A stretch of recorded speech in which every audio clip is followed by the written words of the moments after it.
बढ़ते आगे, जहां बस्तर जिले के शहीद महेंद्र कर्मा विश्वविद्यालय में जनरल लाइब्रेरी निर्माण के खिलाफ छात्र छात्राओं ने विरोध प्रदर्शन किया। इस दौरान छात्रों ने कॉलेज के दरवाजे पर ताला लगाकर विरोध जाहिर किया। छात्रों का कहना है कि विश्वविद्यालय की जमीन पूरी तरह से शैक्षणिक गतिविधियों के लिए आरक्षित है और परिसर के अंदर बाहरी संस्थान या बाहरी निर्माण की अनुमति देना विश्वविद्यालय की गरिमा और शैक्षणिक वातावरण के विपरीत है। वहीं इस मामले में कुलपति डॉक्टर मनोज श्रीवास्तव ने कहा कि प्रशासन द्वारा इस निर्माण को लेकर विश्वविद्यालय और छात्रों से किसी प्रकार की चर्चा नहीं की गई।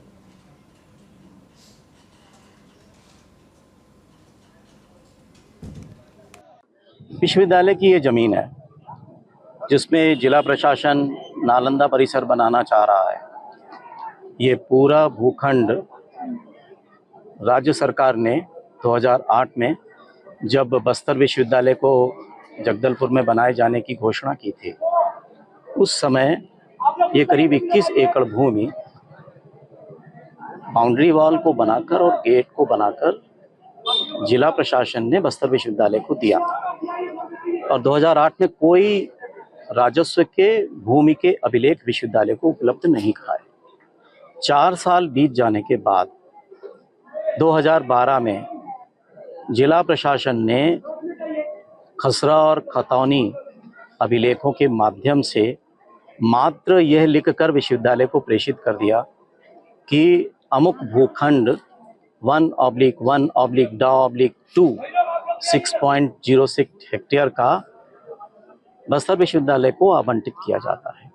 ना तो सीमांकन किया, ना ही नक्शा विश्वविद्यालय को उपलब्ध कराया। भरतपुर ब्लॉक के ग्राम पंचायत बड़ा गांव खुर्द के ग्रामीण सचिव की कार्यप्रणाली से लंबे समय से लोग असंतुष्ट हैं। बता दें कि सचिव अक्सर पंचायत में नहीं आते, जिससे छोटे बड़े कार्यों में ग्रामीणों को परेशानी होती है। वहीं शासन की जन कल्याणकारी योजनाओं का लाभ ग्रामीणों तक नहीं पहुंच पा रहा।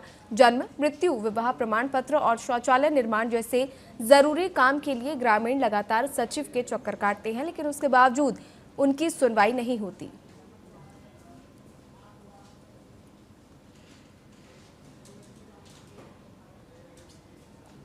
लोगों में सचिव को लेकर नाराजगी इस दौरान नजर आई। इस दौरान लोगों ने सचिव के खिलाफ नारेबाजी की और इससे पहले भी ग्रामीण कई बार सचिव को हटाने की मांग जो है वो कर चुके हैं। मध्य प्रदेश में राष्ट्रीय शिक्षा नीति 2020 को लेकर एक दिवसीय कार्यशाला का आयोजन किया गया। इस दौरान कार्यशाला में शामिल हुए केंद्रीय शिक्षा मंत्री धर्मेंद्र प्रधान ने कहा कि वो मध्य प्रदेश के मुख्यमंत्री मोहन यादव और शिक्षा मंत्री को धन्यवाद देते हैं, जिनके कारण राष्ट्रीय शिक्षा नीति के क्रियान्वयन में मध्य प्रदेश सबसे आगे रहा। उन्होंने कहा कि स्कूली शिक्षा से लेकर उच्च शिक्षा तक भारत की भाषा, परंपरा, आर्थिक नीति में मध्य प्रदेश सरकार कई तरह की पहल कर रही है और वे बधाई के हकदार हैं। जिसको मैं मध्य प्रदेश शासन को, विशेष करके मुख्यमंत्री श्री डॉक्टर मोहन यादव जी को, हमारे दोनों शिक्षा मंत्रियों को धन्यवाद देता हूं। राष्ट्रीय शिक्षा नीति की इम्प्लीमेंटेशन में, क्रियान्वयन में ये 5th ईयर है, 5वीं साल है। Madhya Pradesh national education policy को क्रियान्वयन करने में अग्रणी राज्य रहा। प्रारंभिक दिनों में तुरंत इसको समझना, डिकोडिंग करना, उसकी जो अपेक्षा है उस हिसाब से खुद को बदलना मध्य प्रदेश ने आगे काम किया है।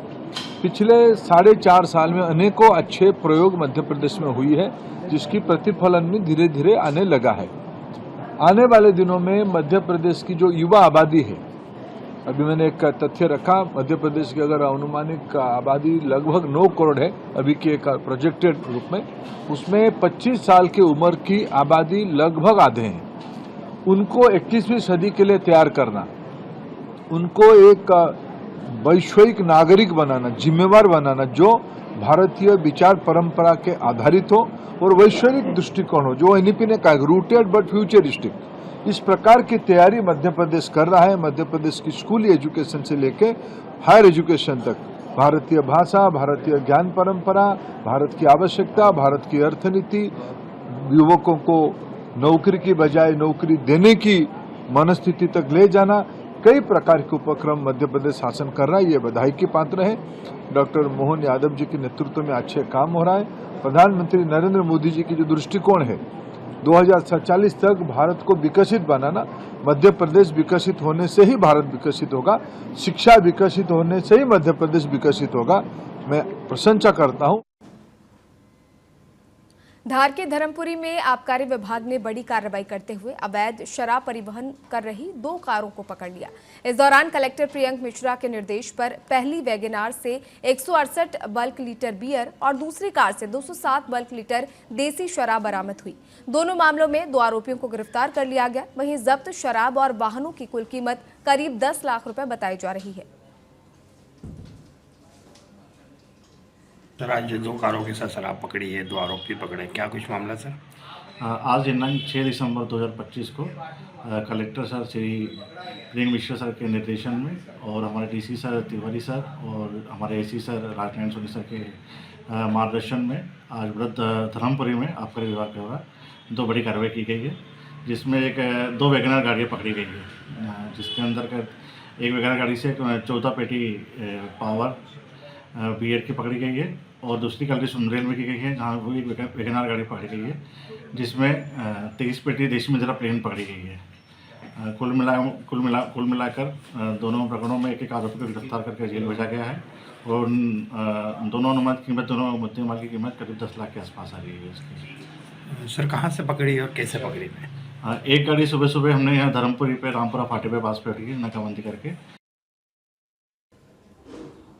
और खबर कटनी से है, जहां एक एटीएम चोरी की सनसनी वारदात सामने आई है। इस दौरान बैंक ऑफ महाराष्ट्र के मुख्य मार्ग पर एटीएम को चोरों ने फिल्मी अंदाज में उखाड़कर चोरी कर लिया, जहां चोरों ने सीसीटीवी कैमरों पर काला स्प्रे छिड़ककर रिकॉर्डिंग बंद कर दी और मशीन को काटकर रस्सियों से खींचकर पिकअप वाहन में लादकर फरार हो गए। इस दौरान पुलिस और बैंक अधिकारी इस वारदात से सख्ते में हैं और आरोपी की तलाश में जुटे हुए हैं। देखिए, माधवनगर थाना क्षेत्र में दिनांक 5 और 6 की दरमियानी रात में लगभग रात 2:15 से लेकर 2:30 बजे के बीच में कुछ अज्ञात बदमाश यहाँ पर आते हैं, जो कि एक यहाँ बैंक ऑफ महाराष्ट्र का एटीएम है। उस एटीएम में रस्सी का इस्तेमाल करते हुए उसे खींचा गया है और उसे उठा करके एक गाड़ी में भर के ले जाया गया है। मध्य प्रदेश के मंदसौर जिले के शामगढ़ में नाबालिग से अश्लीलता करने मामले में पुलिस ने कार्रवाई तेज कर दी है। इस दौरान घटना के 3 आरोपियों को पुलिस ने गिरफ्तार कर सुरक्षा व्यवस्था के बीच उनका जुलूस मुख्य चौराहों से निकाला गया। वहीं प्रशासन का कहना है कि मामले की जांच जारी है और कानूनी कार्रवाई की जाएगी।